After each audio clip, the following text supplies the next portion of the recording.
Cool. Okay, I think we're live. Hey, everyone. If you're just joining this now, which you would be because it's starting, we're about an hour and a half away from the I Am I Who Am I ionnalee concert, which is happening today.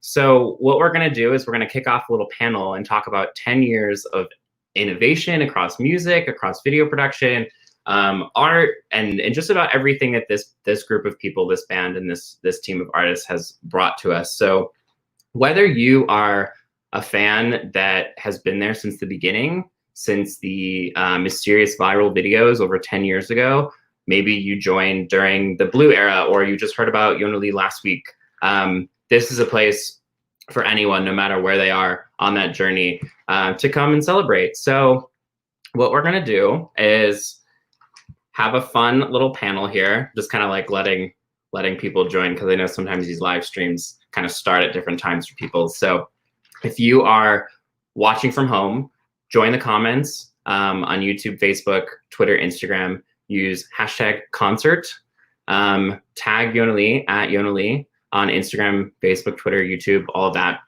And as we go along, feel free to kind of join into the comments and ask us questions, talk about what you guys feel if we're talking about something specific that you have a story to share, because we can see what you're saying. And this is not just about us who's here in this chat, but really about everyone and anyone. And I think everyone has kind of probably experienced a bit of a different year, a bit of a different summer. So this is really a time to relax and celebrate and have fun. So again, tune into Concert in a little bit. But for now, we're just gonna have a fun conversation. So let's get it started. If you don't know me already, my name is Mike. Some of you might know me from, as Tumblr has called it, one of the gays from the Concert in Blue, Chasing Kites ending. I've met a bunch of you on the US tour last year and the year before.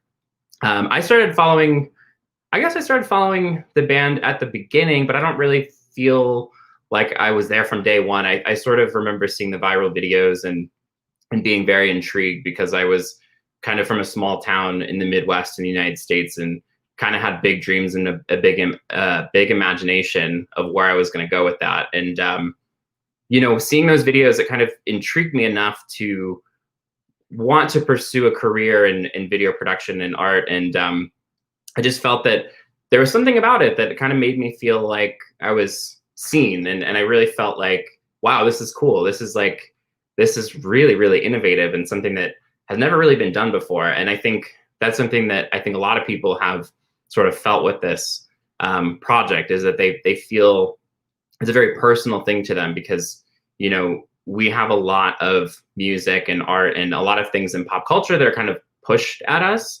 But the thing with I Am I Who Am I is that most of us found it on our own. And I think that's a really important thing to celebrate, because, this is a group of people who have funded projects themselves. They have asked fans to do it, voluntarily too. And they've funded like multiple world tours, multiple live stream concerts before COVID, before, everyone was doing that. And they've really shaped a lot of things that I think are happening today, that we can look back and see the history of this project and really be like, wow, they did that. And they did that on their own, and really proved that you can do something with your art. And I think that's been really like what, has been a big thing for me. And I think that's what a lot of people feel. And so we're just, we're going to see what happens next. It's, again, 10 years of hard work, celebrating over 7 albums, which is, like 7 albums? What? That's insane. So let's meet our panel. So first, go ahead and introduce yourself and where you're at, and tell us a little bit about what you're wearing. Wait, are you muted? Such a rookie error. I apologize. Hey, I'm Daron. I'm calling from London.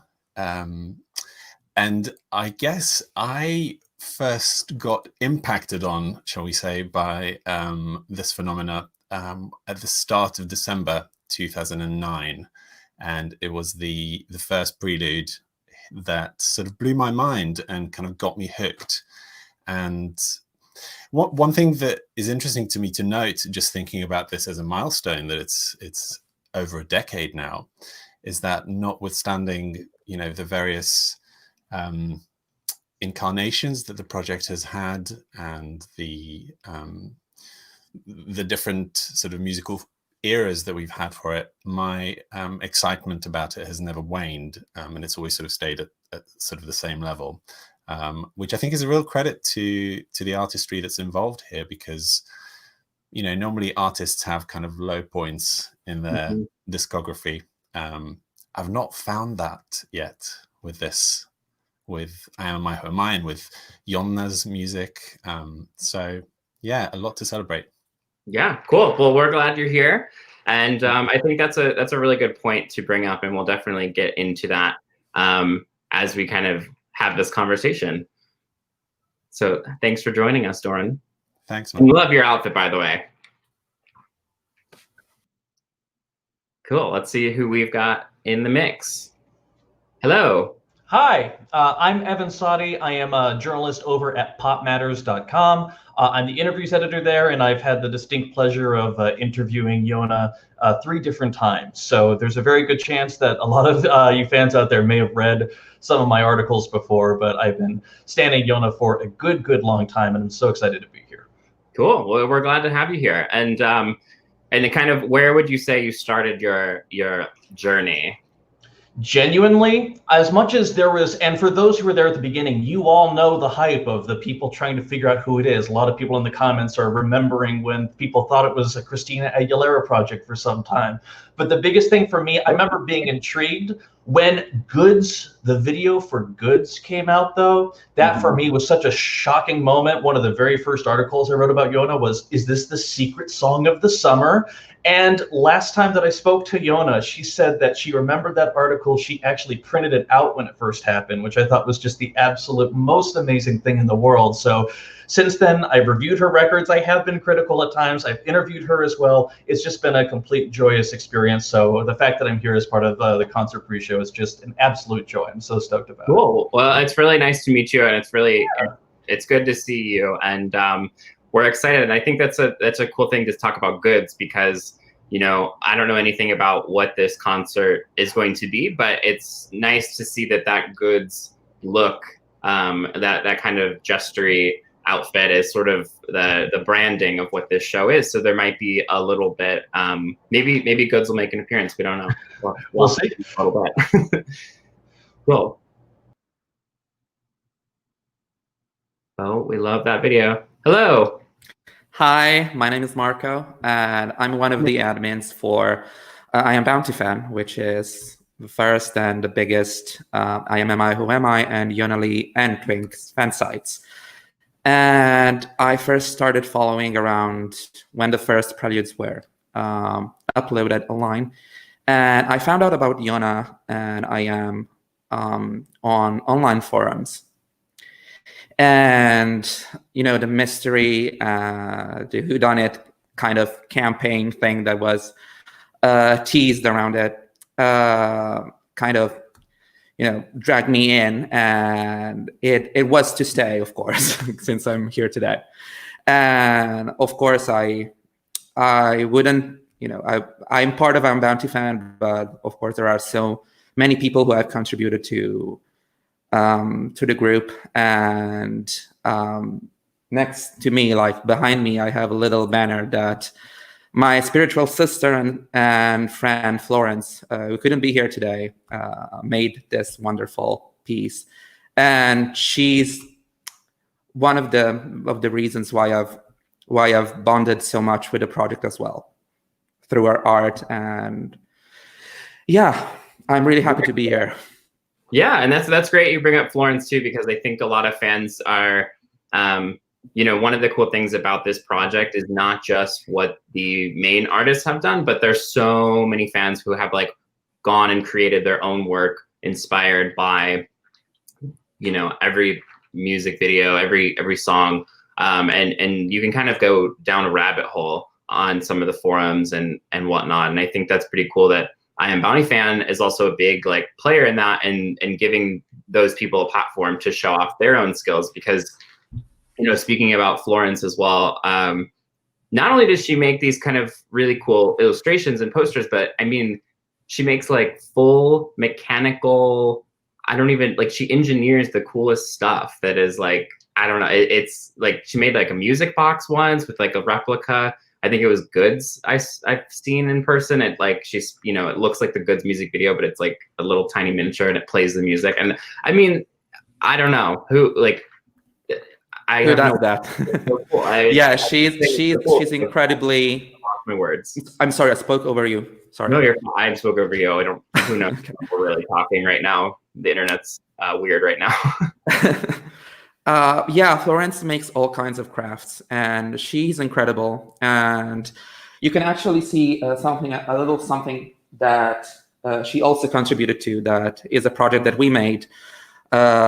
Speaking of anniversaries and the 10th anniversary, this is a book, an art book, and a tribute album that we made, and it's called Echoes from Our Past. And she was part of it. She drew this little Ionna with flowers sprouting out of her back, which is absolutely incredible. And so many artists took part in this, just like you said, and to connect with what you were saying earlier. The fans are indeed a big part of this community. They are so invested, and they're so creative. Such a unique community, I have to say. And I couldn't be happier to be a part of it. Well, it's great to have you here. And where can if you want to go and see some of this work, everyone can go to iambountyfan.com, correct? Absolutely. And we also have a Bandcamp for the tribute album if they want to download. It's free. Great. So yeah, check that out. And we'll see you in a bit. Hi. Hello, my name is Miriam, but some people from the community know me as Mika. That was my Islander nickname.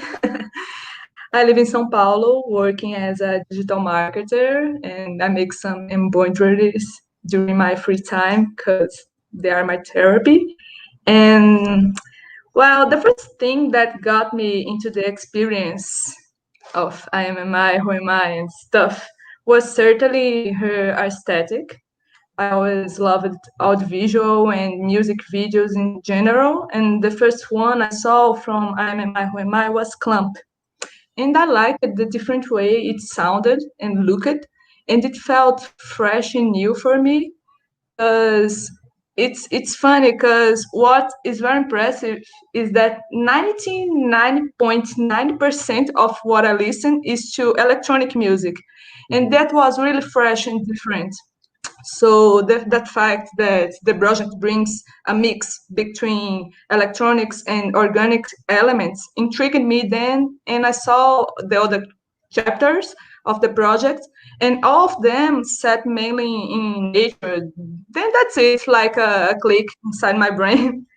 I was finally hypnotized by the mysterious woman with sparkling eyes from the videos, and it intrigued me in a way that made me start studying them and lead me to a master degree where I talked about the narrative, the built inside the cyberculture laws, and it was a really huge achievement in my life to talk about iamamiwhoami like in a professional way.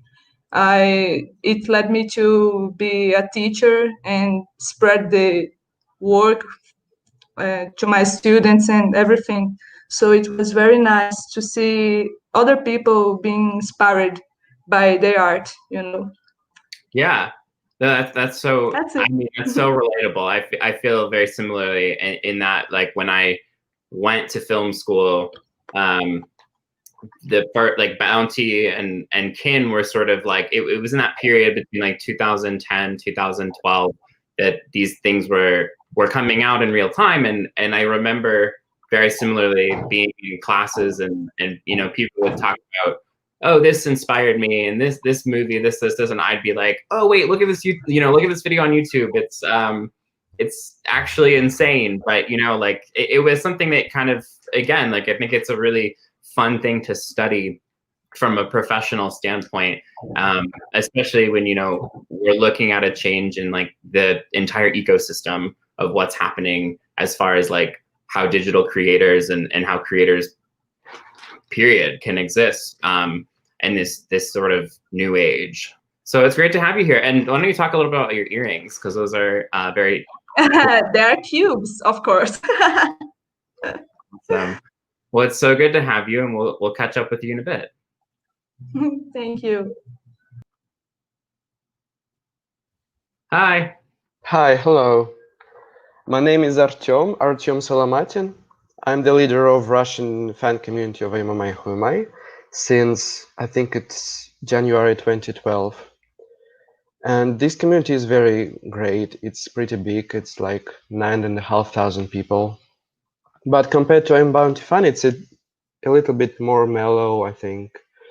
But anyway, it's great, and there's lots of conversations. And essentially, the best thing about it, it's like, it's not only like a giant chat for everybody, but also like a Wikipedia page, because all of the materials are in there.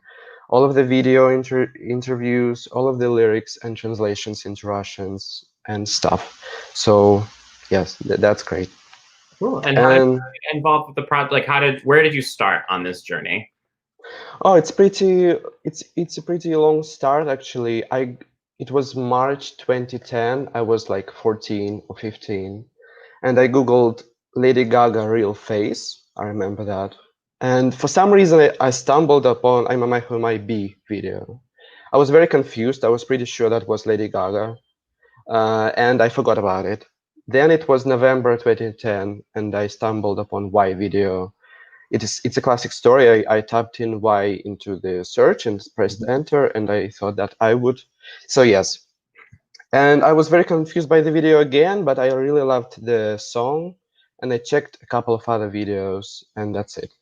And then it was June 2011 when I again remembered about iamamiwhoami, and I googled iamamiwhoami, and I saw the John video, and I became the fan at that moment.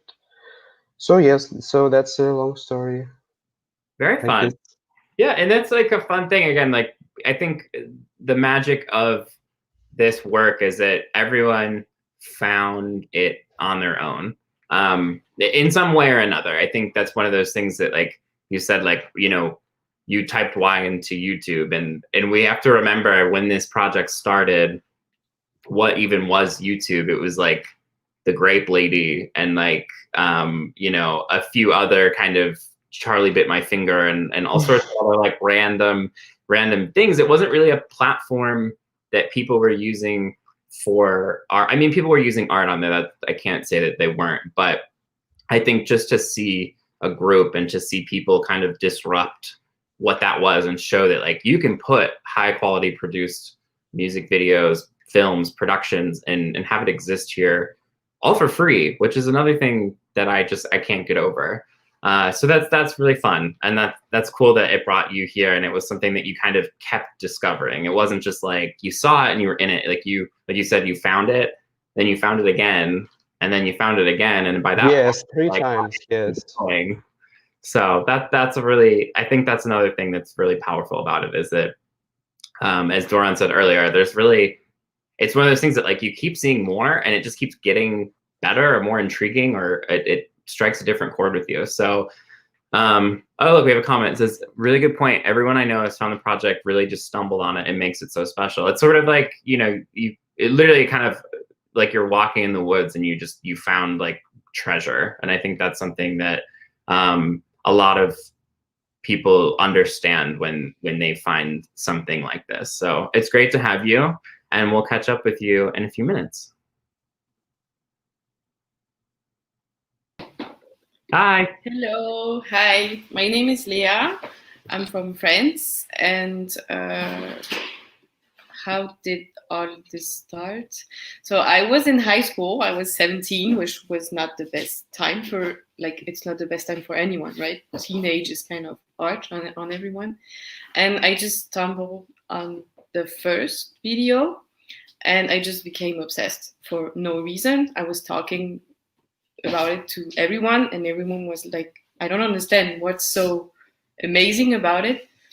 And I would say for the 10, following years, I've been following her, and I think my journey with iamamiwhoami and ionnalee is really emotional, because I've been waiting for every video and crying in front of every video each time. It's really, I think she came up and when I was not really like in a good place, and then she just followed me until now. And as Darren said, I was never disappointed by anything that she did.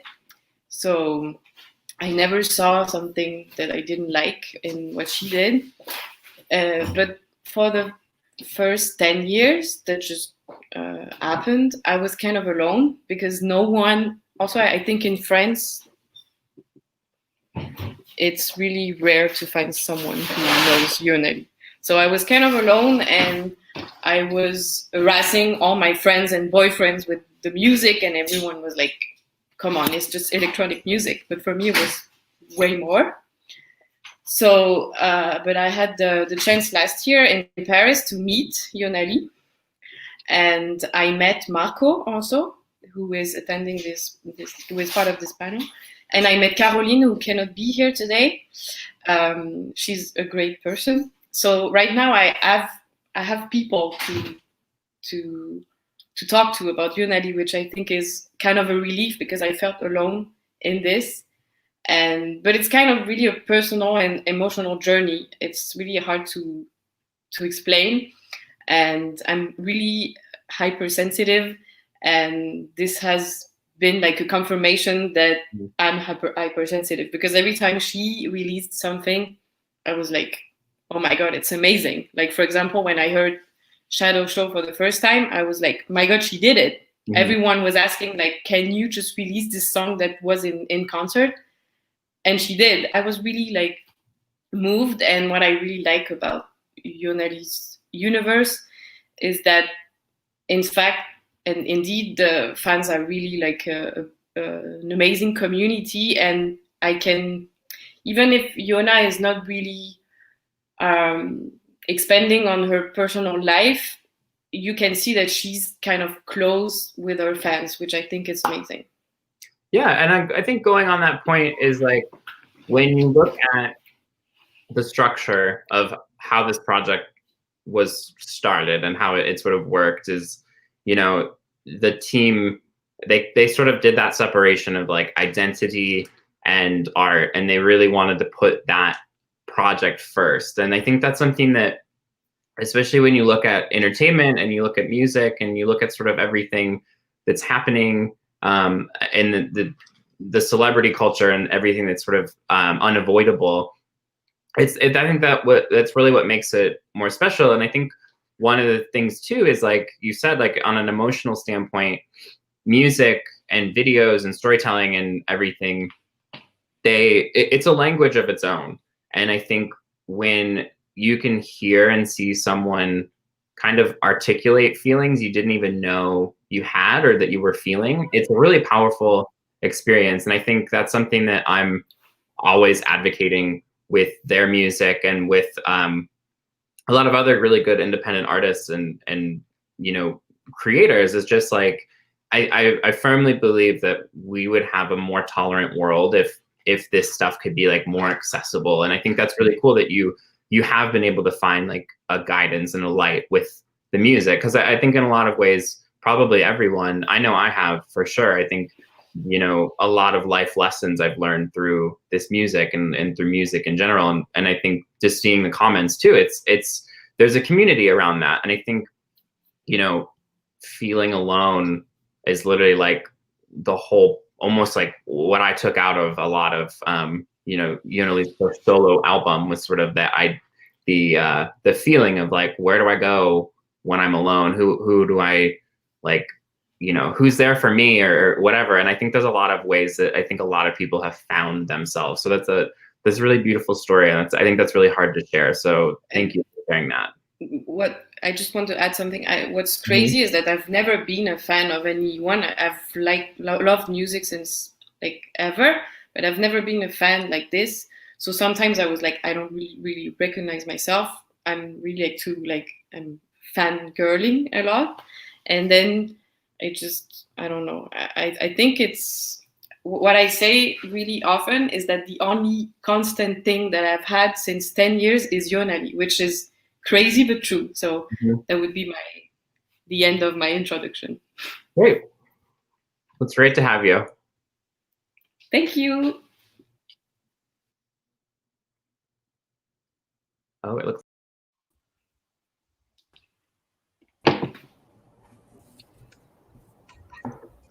Cool. Okay.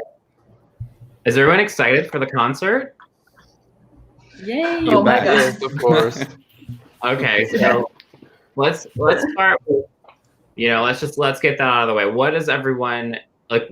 Where's the hype? What's everyone feeling for the show? Like, what are we expecting? I'm not expecting anything. That's number one thing I learned from following this project. Do not expect anything at all. Fair Data. enough. I think that's Absolutely. pretty solid. I think one of the things just to kind of jump off of that is, right, like if you have no expectations, you can kind of take it for what it is. And I think that's one of the cool things about this project is that they would just release a video and not build into it. So it was what it was. And I think when we look back at the past shows too, no one really knew what was going to happen. And the first one ended with someone being lit on fire. The second one, happened in a complete like cool kind of virtual projection set. So this third one, it's like, I don't know.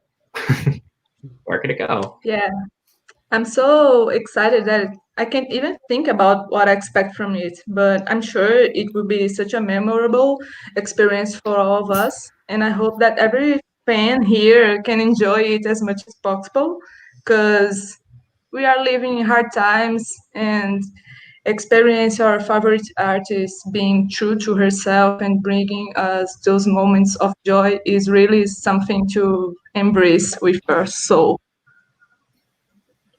Yeah, definitely. I think that is something, sorry. You go Sorry, go ahead, first. Marco. No, go ahead. Okay, what I noticed this time around is, regarding what Mika was saying and also Artyom, is that, going in without expectations.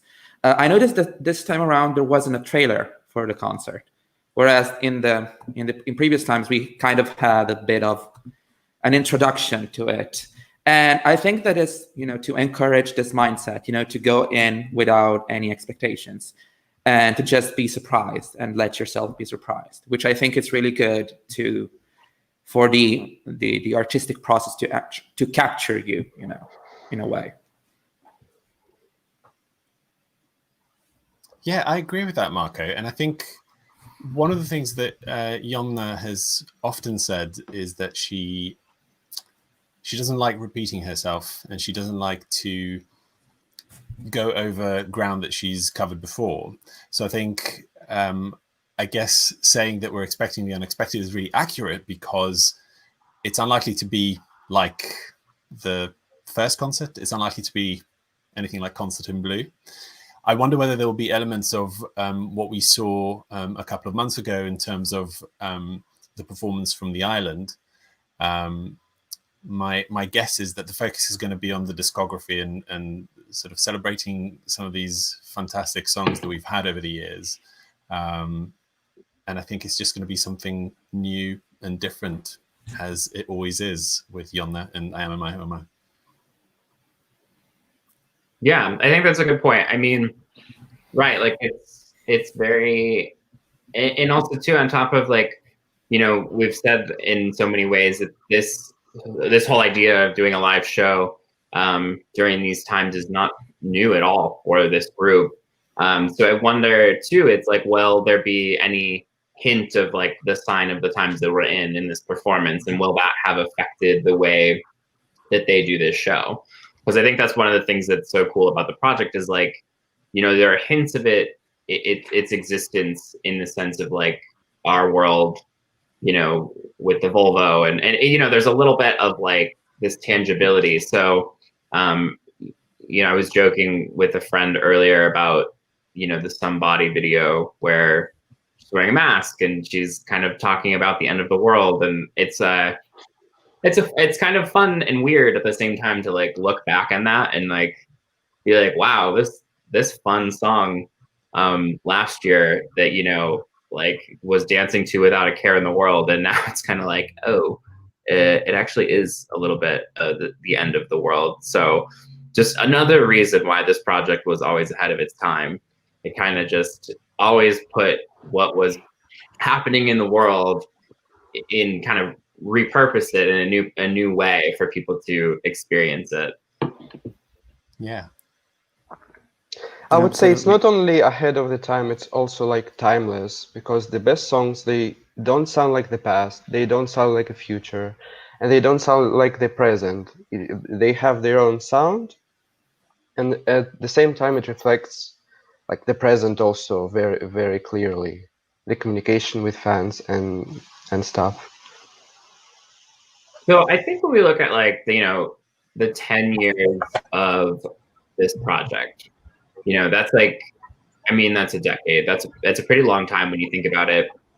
Myself personally, like I was leaving high school, going into university, moved to New York City, started working professionally, and I think one of the things that it has been discussed before is like this idea of sort of, you know, a lot of people found this project and discovered who they were along the way.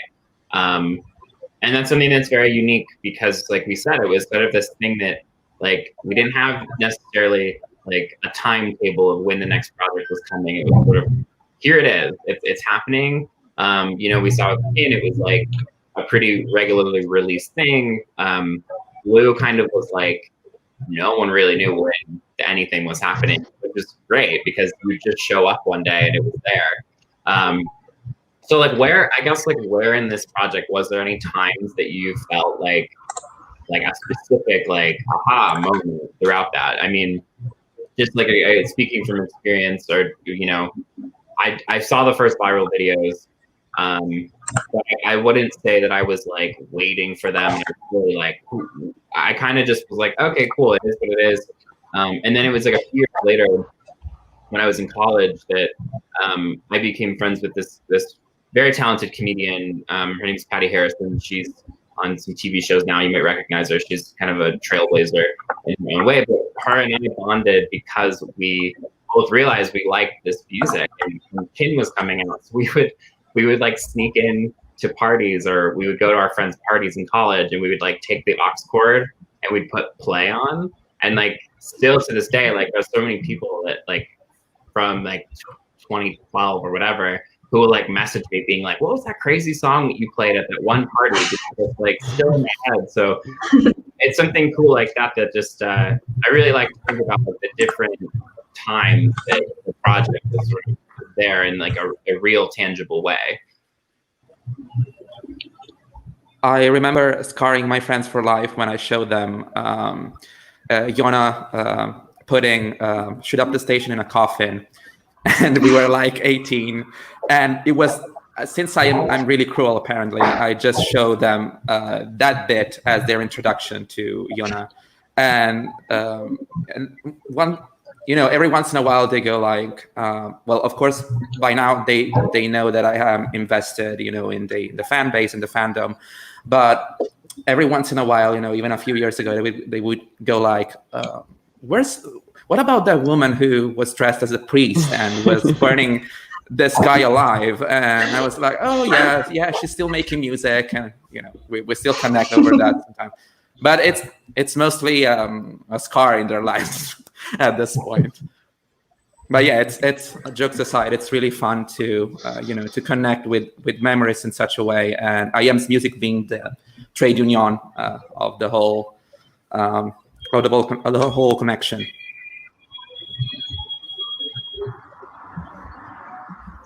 Yeah, no, I sorry, I feel like I hear kind of like a wheel, so I was like trying off a little bit on that. Yeah, I think that's a really fun, you know, that's one of those things too that it's always nice when you meet someone who also is like, oh no, I get it as well, because I think it kind of all comes down to this idea of like that kind of magic and finding the music yourself. And what's really cool is when you hear it you hear it in places that you wouldn't expect. I think it was 2 years ago. I was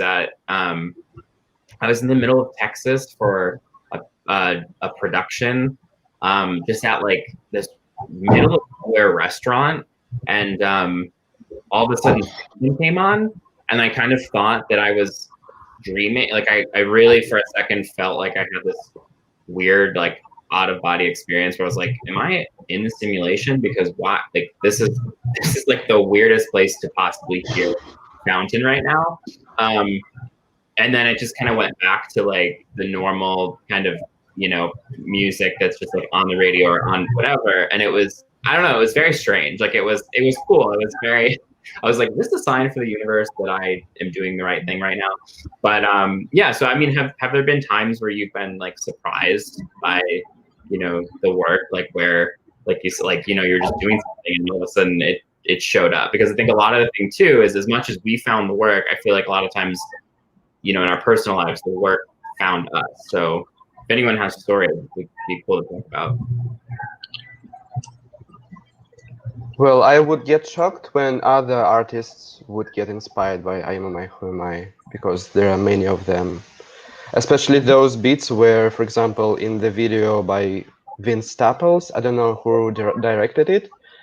I don't know if you get what I mean. There is a video where it begins with a cube of water and fish in it. And it ends with this cube, but without fish, just like in Fountain. Mm-hmm. And no one credited the inspiration. No one said anything. It just happened. And because Vince Staples is a bigger artist than I Am My Who Am I. So that's when I got shocked and infuriated. And then Hayley Williams happened, and I just have no comments for that. Yeah, I think one thing that's interesting. Oh, sorry, Mike, go ahead. No, I was just taking a beat. Go ahead. I think it's just very interesting that actually a lot of the stuff that Jonna and Klaas and the extended group that work with them have done over the years, lots of elements of that have actually manifested themselves in the works of others. Whether or not it's because it's been actual borrowing or plagiarism, or whether it might be because they were just ahead of their time. And yes, that's true. Yes. And I think one thing that's really interesting to me is actually looking at the very first concert that they did. And to me, it's an art installation, essentially. And, we've had lots of artists doing audiovisual projects and albums accompanied by films. And at the same time, we haven't had anything like that very first concert ever done again. In fact, we've never had anything like the Way Out West performance done by any other artist, I think. And so to me, I think there's an element of this group of people is doing a lot of stuff that is quite visionary because it's ahead of its time. They're seeing where things are heading. And, they've always said streaming is where it's going to be, for example. And a lot of people were skeptical about that. And I remember Klaas in an interview maintained that, streaming is the future and there's nothing that we can do about that. And a lot of people are sort of still unsure, but, their vision of where things are going to be, I think is just ahead of its time. And therefore, if we have copying, it might just be because people are catching up slowly. But I think a lot of the work that they're doing is influencing and informing others. I think that it's very nice to see people like independent people, users on internet, fans, creating their own art based or inspired by what they see on I Am Who Am I and ionnalee work. Like I can think about Mouth of a River, that everyone was like, oh my God, what is that? Is this about I Am Who Am I? Is another thing. And Kenty Bell, I think I follow him. I think that is a boy. And you can see clearly the inspiration that they got looking for the I Am Who Am I work. And it's really nice to see that people can create things and share on internet to everyone to see, just like what happened with this project that we love so much. And I would say ultimately one of the most interesting things about Yona's whole experience is the music and visuals are great, but the fandom and community is so specifically tailored and so unique to what she is as an artist, because it is a feedback loop. She listens, she understands. And I've had the privilege of being able to attend 2 different ionnalee concerts. And my goodness, the amount that what people wear to these things, there's harnesses, bearded men with dresses. It is a non-binary safe space for literally every type of person that you could possibly imagine. And then on top of that, the one great thing is that people are so invested in her art, she finds super unique ways to give back. And I want to give a big shout out to I Am Bounty Fan for posting the unboxing videos. When she was selling those specific little pieces, like those high-end mystery boxes of merch, you didn't know what it was, and people would buy them, and they would open them up, and they'd be like, oh, look, here's some of her original hard-to-find EPs from her pre-iamamiwhoami days, where she had actually signed them. Here's a plaster foot from the statue from the Everyone Afraid to Be Forgotten cover. Like, it was a really, really cool way to not only raise funds, but really give back to fans, because, listen, we're fans of Yona. We know she's going to put quality in it. If you're going to buy a mystery box, you know something wonderful is going to be in there. And every video I saw, it was the case pretty much every single time. Yeah, I think that's a really great point, because, you know, there's such a big conversation too right now. I mean, we look at, I think a few weeks ago, maybe it was like, you know, between like Yona and Zola Jesus, they were kind of talking about this idea of Spotify and streaming and like how basically the difference between like what's a commodity and what is art. And I think like right now, from like, you know, I'm not necessarily privy on all the ins and outs of the big industry things, but just from like a gut feeling and just sort of seeing how things are working, is like there is sort of this emergence of how do we make, you know, art and what, yeah, I'm kind of rambling right now, but I think what I'm trying to say is the space is changing. Like you said, this group is first and foremost, and you know, they do art installations that they happen, and that's that, and then they reset.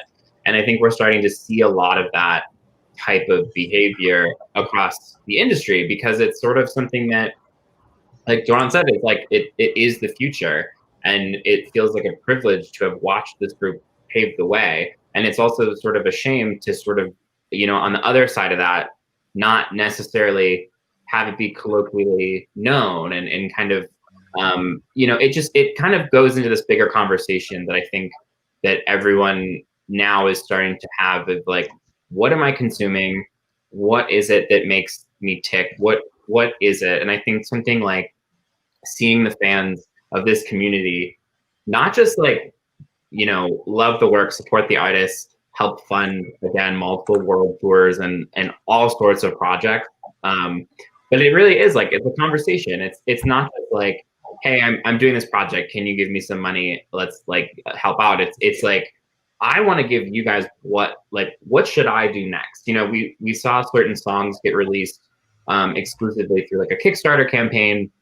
We saw like, you know, there are rumors that maybe Blue was sort of, you know, had kind of been dictated by like how the fans were responding to it, because it felt like it was made in real time. So I think there's something to be said about that I don't know anyone else doing that, because this is new technology. And this, like, when I say new technology, I mean like using this type of communication to dictate your art and to have that movement with it and to really have it stay with you. Because, you know, we look at the viral videos and it's like the viral videos came out and then people sort of like dwindled off because they're like, well, it's no one that we know, but they were super into it when they thought they knew who it was, which just like, I'm like, what?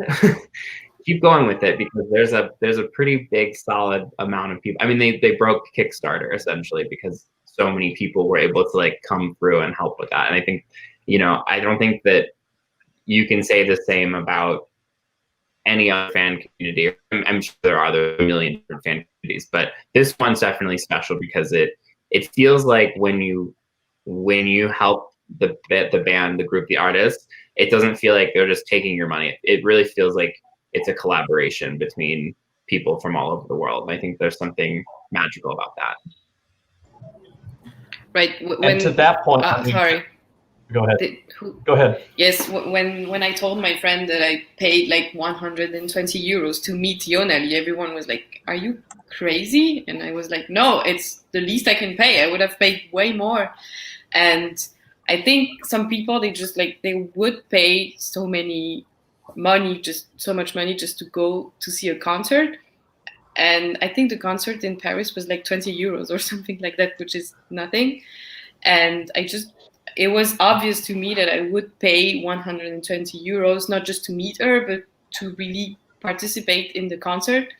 And about all this being ahead of their time, I think I'm not sure it was the first intention, I think, from them, because what really surprised me at the beginning is that we didn't know who it was, but everyone was counting on like being Lady Gaga or anything, because it seemed like he was really worked on. I mean, these people should have had money to do it. So we were expecting someone famous or someone with money. And I think that's how they started.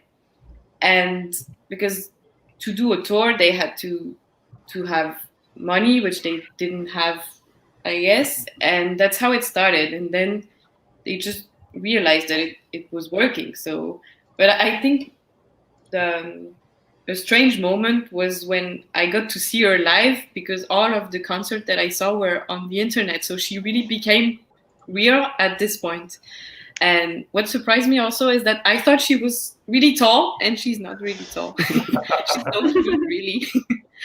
But really, there was a transition between the internet of ionnalee and the realness of ionnalee, and that was, I think, the most impressive moment of my musical and audiovisual life, I guess. Yeah, yeah. I think that's like a really powerful statement. Marco, I know you had something to say. Yeah, no, I was waiting actually for Ivan to finish, because I saw that he was trying to say something before. And actually, what I was going to say was something directly towards you, Marco, simply because in terms of the fan community, I cannot tell you how utterly stunned I was when Echoes from the Past came out. When you have a double disc album of people covering her work throughout the years, and it's put together in conjunction and released for free on Bandcamp, like the sheer scale and scope of that project was so utterly incredible. And it was so, and correct me if I'm wrong, Marco, that was completely fan initiated as well. Like, it's not something that Yona was even aware about in the initial stages, right? Absolutely. Well, first of all, I was actually, going back to something you said before about the Bounty fan community. I want to thank you, really. I'm here today, of course, to represent the rest of the team who couldn't be here today for a variety of reasons. But I really want to thank you. Those words are really kind and nice, and I really appreciate. Sometimes maybe it goes unspoken, but I really love how I really love to see people's gratefulness for what we do, because we do it out of sheer pleasure. As you said, it was a fan-initiated project, and Yona didn't know much about it. It was kept a secret, and it was a year in the making. And we printed like a few books. I showed the test print before, and it was indeed a sheer big amount of work, but it wouldn't have happened if it was just me. I have an amazing team of people that I can work with. And there's Sam, who is our graphic designer. There's Mary, who is also representative for the Russian community. There's Andrew, who is our social media manager. And there's Florence, of course, which I talked about before. And she's an amazing artist. And I would say human being, but I'm biased. But anyway. And there's Valentin as well, who is our web designer. So we are a big team of people, and we have so many people working with us and willing to be a part of this, which I am incredibly grateful for, because I wouldn't be here doing this, and perhaps even not even like talking to you right now if it wasn't for the love and support that we receive. So I'm really, really grateful for what you do, for what you people do, for what you fans do, and the love that you show us in return for what we do. Also, I mean, who knew that Florence has such a beautiful singing voice? Oh yeah, that was actually, well, to be fairly honest, I did hear her singing before, because she plays guitar a little, and she's so multi-talented. I cannot with that girl, really. But yeah, her version, her recording was absolutely fantastic. It was really great. Yeah, So, she did. Sorry. No, go ahead. I would wrap that. Well, keep going. Sorry. No, I just wanted to say that track in particular, because she did a cover of Jon or John, I don't know however you pronounce it, and it was a long time in the making. We had a little bit of trouble with the mastering, but it paid off so well, and it was so emotional, because I know it means a lot to her, and yeah, that was really a nice surprise to see that coming together. I just wanted to say that. Yeah, no, I mean, that's really wonderful, because like to see people create their own work inspired by and pay homage to it is just sort of this thing that just, it keeps building. And I think it's cool because it taps into everyone's different creative energies. Specifically for Dora and Evan, you guys have worked with different musicians across the board in different ways. How has working with ionnalee, iamamiwhoami over the last decade, how has that been a different experience based on those interactions, as opposed to other artists that you may have worked with or interviewed or taken part of? Like, what makes it special? For me personally, there was always a part of her, the experience of just how much it had evolved in terms of how much Yona was willing to reveal herself too. Because for those fans who remember back in the early day, I would read other people's interviews where there was just it was very quiet. She was maybe hiding behind a tree or something. Like, there was all of these special precautions that was taken, because early on it was still very much this presentation. It was very much the show. And by the time that she came around to Chicago the second time and I got to interview in person, she's just completely herself. I always feel like early on there was this, bit of artifice. There was almost a bit of a character to play, because also the project is called iamamiwhoami. Early on there was that initial part of who is this? But what was so striking was the fact that once people figured out the identity, once those fan videos came out, just okay, she used this synthesizer in B in this other concert video when she was just ionnalee.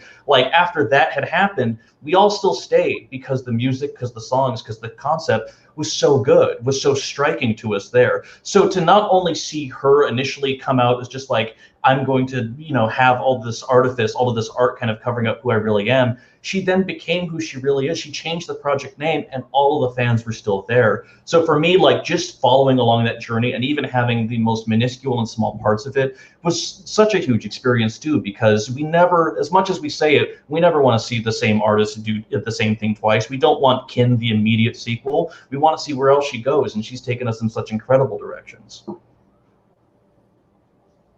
For sure. I would agree with that. I think one of the things that is striking about Yona's interviews over the years, with every interviewer that I've read her having a conversation with, is how slowly, as the years progressed, her actually hilarious sense of humor started coming out more and more and more, because there was a bit of a reserve at first, whilst the project was being, I guess, configured and realized.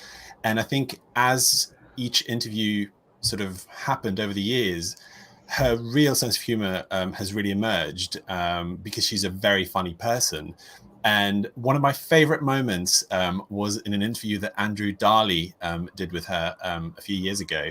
And I think he asked her about whether there was likely to be a live performance to accompany whatever she was doing. I think it was around, might have been around Concert in Blue. I can't remember exactly, but she basically just said, "Expect me," and I just remember reading that and laughing out loud. She has a way with words, and she's a very funny person. And over the years, you really get a sense of that with each and every interview. And, you know, I mean, I'm just going to naturally segue into, because there are some comments about it.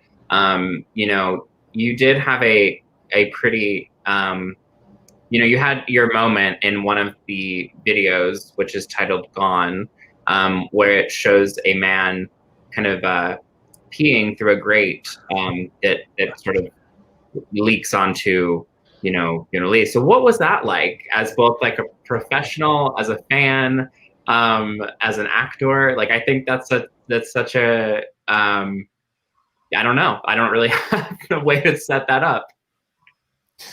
I mean, it was a very surreal moment. One of the things I really love about the way that Ionna interacts with her fans is that she actually she does involve her fans in her work, and we've seen that at every step of the way. And Ionna and I had obviously met several times for sort of interview purposes, and gradually a friendship formed. And when she asked me to take part in Everyone Afraid to Be Forgotten, in my actor capacity, that was sort of yeah, it was a moment. And what I would say is that both Ionna and Jon were just fantastic directors to work with, and very respectful. And I remember we were filming on set, and several of my scenes, I guess from Ionna's perspective, were a cautious affair. So I remember when she first came and said, so in this scene, I'm going to have you sitting with a mannequin, and would you be okay just putting cement on her breasts? Would that be all right? So she was very respectful and very cautious about, you know, whether I was okay with that. And there was another scene where my character sort of pushes her character into that basement and locks her in it. And again, she said, would you be okay, you know, using force and kind of pushing me so that it looks like it's done violently? So every step of the way, as a director, she was being very respectful and very cautious to make sure that I, as the actor, was okay with what I was doing. And then came the moment where she said, oh, and this one, basically we're going to make it look like you're pissing on me. And I did double take, but again, it was just done really respectfully. And yeah, my favorite moment was Ionna and Jon were standing behind me to film that scene where you see the back of my legs. Let's just call it what it is, pissing on ionnalee. And so they were there staring at my butt. So I did have to say, you know, does my butt look big in this? And they were very complimentary, so that was all fine. Yeah, no, I think that, you know, didn't mean to put you on the spot, but it is sort of a fun, it is sort of a fun moment. And I know that made a big uproar, and people had recognized you from your past interviews and whatnot. So, you know, unfortunately, we're pretty much out of time. I think we might only have, you know, one last quick little thing. So I think if everyone, I know this is gonna be really hard, I'm putting everyone on the spot with this, but if you had to pick one song by ionnalee, iamamiwhoami, that has impacted you in a big way, and if you're following along, please put it in the comments too. I think I'm gonna, you know, we're gonna do that, and then we have to go because the concert is starting in about a half hour. But I'll just say, you know, it's really hard to pick, but Tap Your Glass has been the song that has showed up on my yearly most played. I think it's been a guiding point for me. And it's just a really fun song to dance to. So what's everyone else's, like, kind of one song if they had to be stuck on a desert island with one thing? Well, for Mine me, it's is Kill. probably Kill. Yes, that's a great song. Mine is Rascal. I Yeah. haven't heard a song quite like this still. like production-wise and music-wise. It's just a journey for me from start to finish. To me, And there lyrically, are. of course. I think for me, sorry, No, you go first, who's Leah. talking? You go first. Thank you, Marco. If I had to pick one, which is really difficult, I would pick Good Worker, because I think it's the best representation of ionnalee and all of her career. It's really a song that is a paradox between really a dynamic song and also a sad song. So it's representing also my paradox, to be happy and sad at the same time. So it's really my favorite, and I've danced to it like a million times, but it was difficult to pick. I think Kin is kind of, for me, the best era, and Good Worker is amazing, and the video was also really good. Yeah, I have to say I share that, like, Leah's opinion on Good Worker, because that was a huge moment for me as well. But I have to say, contrary to what, because I've had, like, some kind of favorite playlists all over time, but I have to say Desert Island Song would be B, because B brings the most memories when it all started. And it was also covered by a really good friend of mine who has his birthday today. So happy birthday, RJ.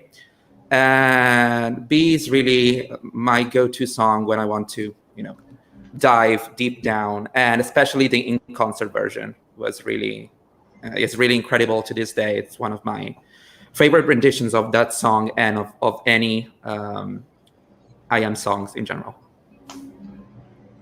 I'll just say for me, it's probably gonna be Goods. It can be Play, but also anytime Unplug 7X does one of his acoustic covers on YouTube, absolutely incredible, truly, truly.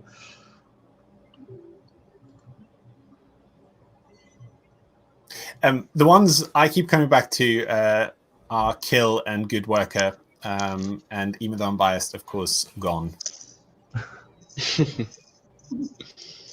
Very cool. Well, unfortunately, we are out of time, and we've got about like 27 minutes, I think, until the show. So if you, again, have been watching, thank you for watching this. And I hope, we haven't been able to go through all of the comments, but it is really fun to see people sharing their own. So I see a lot of people say N. That's like the one that's in my eye line right now, which I think it was hard for me to pick between N or Tap Your Glass. So I love that people are talking about N specifically. But again, yeah, I mean, keep commenting, keep sharing. The concert's going to happen in 30 minutes. Like we said, a lot of this work is free, and to continue to keep going, the fans, if you want to be a part of it, go ahead and throw some money at the PayPal. It's paypal.me/ionnalee. And keep commenting on this video and let us know like what your favorite songs are, how you found the project, where it's taken you over the last, whether it's been 10 years, whether it's been a month. Let's celebrate this, and let's celebrate this full decade of the work that's been done. And of course, keep joining using #Konsert at ionnalee at Twimc Label, and enjoy the show. I think we're all super excited. So I'm gonna sign out. If anyone else has any last words, I think go ahead for it. But yeah, I'm gonna go. I think I'm gonna go to the restroom and get all set up for the concert. Well, I think I would just like to thank you for hosting this panel, and it's been a pleasure being with all of you, actually. And so thank you for sharing your experiences with us, with the rest of the fans. It was really a lovely time to be here. Yeah, same here. It's been a pleasure to be here, and I hope everyone enjoyed the show. And keep commenting. Let's talk about it. Cool. All right.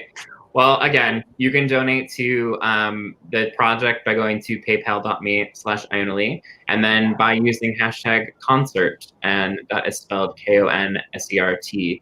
And we'll see you at ionnalee.com in just under a half hour. So again, share everything and anything at all. and have fun. This is the time to really celebrate. So everyone stay safe, wear your mask, live, laugh, love, scream, do whatever you need to do.